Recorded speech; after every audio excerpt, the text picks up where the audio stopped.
Now that we're finding out more about Marvel Television's WandaVision, is the show going to be any good? Is it going to be a bust, or is it just too much of a gamble for Disney? Let's talk about that right now.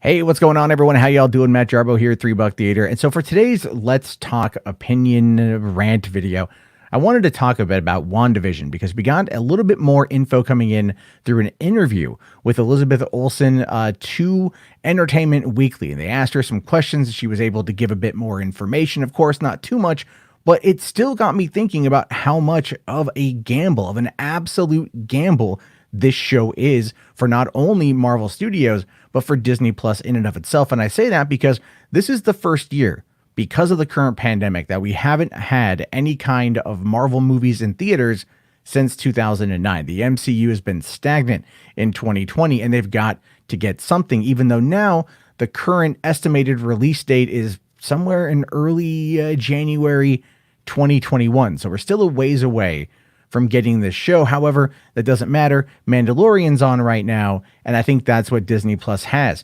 However, in this interview with Entertainment Weekly, there was, recently, Kevin Feige did this because he popped up in the interview as well. This is what he had to say. He says here, "It's really energized everyone creatively at the studio. The notion that we could play in a new medium and throw the rules out the window in terms of structure and format." But see, this is where, again, if you know anything about the Marvel Cinematic Universe, all the structure and format comes from Kevin Feige. Feige is the producer of the whole franchise. He is the showrunner of the whole thing. And now that he's got Marvel Television as well as Marvel Studios to be able to craft all of this content within the MCU, having him say it really energized everyone creatively at the studio is a bit of a red flag for me. And I say that because I really wonder if people at the studio in creative lead positions were complaining about how stagnant, homogenous, and predictable the MCU has become. Let's be fair. Let's be realistic. As much as I love the MCU and I will see every movie and show as it comes out, there's the situation that is very true, with a criticism that's very true when you talk about the homogenization, when you talk about how it looks the same, how it feels the same, how it sounds the same, how it's shot the same, and how there's not a lot of creative differences film to film, whereas something like the DCEU is very filmmaker driven. And while there does appear to be some kind of loosely, based world at this point, who even knows on that front, but the filmmakers are able to tackle the projects in different way, and they're able to produce different results. Marvel is the exact opposite of that, which is one of the reasons why it has worked. People like stability. And that is something that when you look at this show, how they're approaching this show, it feels like it's unstable, which granted is supposed to play into the concept of Wanda herself and dealing with the aftermath of losing Vision in Endgame, as well as setting up Doctor Strange 2, because this show will in fact set up Doctor Strange 2. Now, Elizabeth Olsen herself here does say that she goes, "This has been the biggest gift that Marvel's given me, getting to do this show. You just get to focus on her and not how she felt through everyone else's storylines," which is accurate, which is really accurate. I mean, that's the thing is she popped up in 2015's Age of Ultron. She's been around for a while. People like Wanda's character, but at the same time, there is the legitimate criticism that she hasn't had a lot of time to grow on her own. And this is going to give us, I think, a couple episodes, 6 episodes, I believe, of character growth through these different eras of sitcoms, which is going to be really, really, really weird.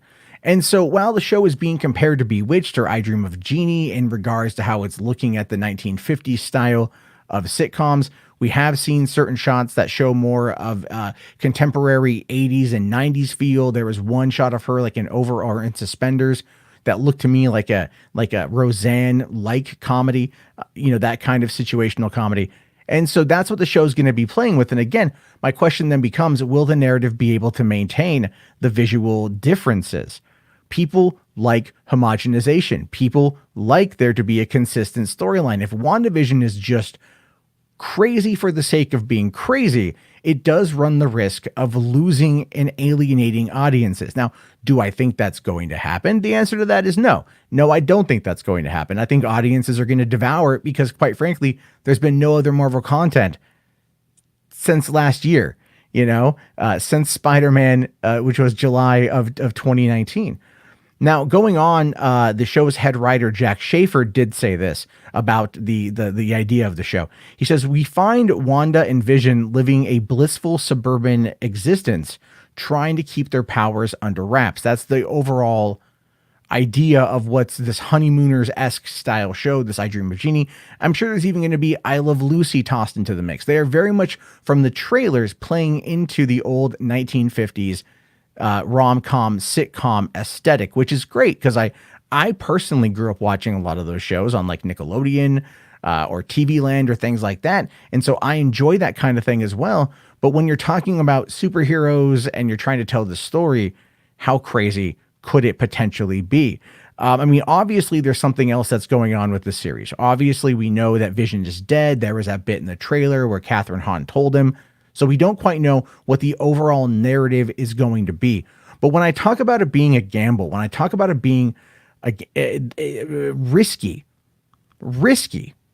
for all of this, what I mean, quite frankly, is the fact that, yes, when you think about what they're trying to do with the show, that they are shooting it in front of a live studio audience, they had to sign very insane NDAs, that they used wires in order to manipulate props in real time to move them around. The creative endeavors that they went through to try to make this show feel practical while also maintaining that level of Marvel comic bookness.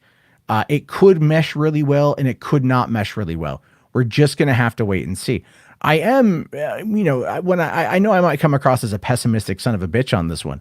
I am optimistic for this show. I want to see what it's able to do. I just wonder if this is one of those things where this should not be what they are leading off with. Falcon and Winter Soldier is more of a contemporary, straightforward continuation of Sam and Bucky's storyline following the events of Endgame, which makes the most amount of sense. Loki's story, again, he's kind of jumping through time.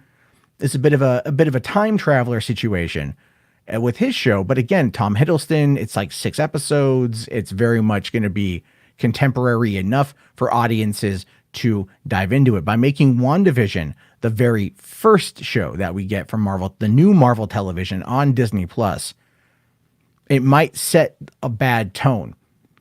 It just might, because if kids watch the Marvel Cinematic Universe, and a lot of kids do, a lot of kids have grown up with it, it could be too confusing. Parents might look at it and go, "What the hell are you guys watching? What is this? Turn this off.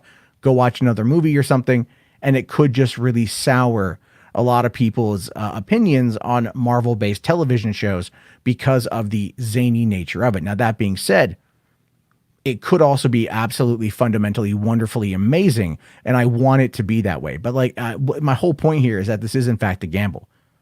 This is a gamble that we don't know how well it's going to pay off, if it's going to pay off at all. However, I got faith in Kevin Feige. He's given me a whole bunch of movies that I really like, and there's a whole bunch more in the horizon that I know I'm really going to like. But television is a different medium, and he took over Marvel TV from Jeff Loeb, predominantly Ike Perlmutter, and now he's running a lot of things. So this is going to be the true test of his mettle.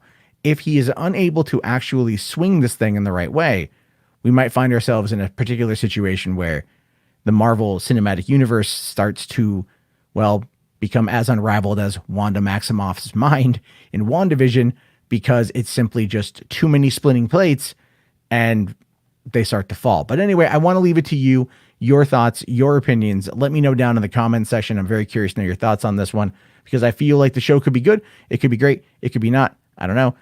If you guys like the video, please do me a solid, toss it a like. Let's try to get to 100 likes. If you guys want to support the channel, become a member, join below. I do more live streams in the evening, but I do these opinions in the afternoon. I'll talk to you all later. Have yourself a great day. Thank you again for watching, and peace out.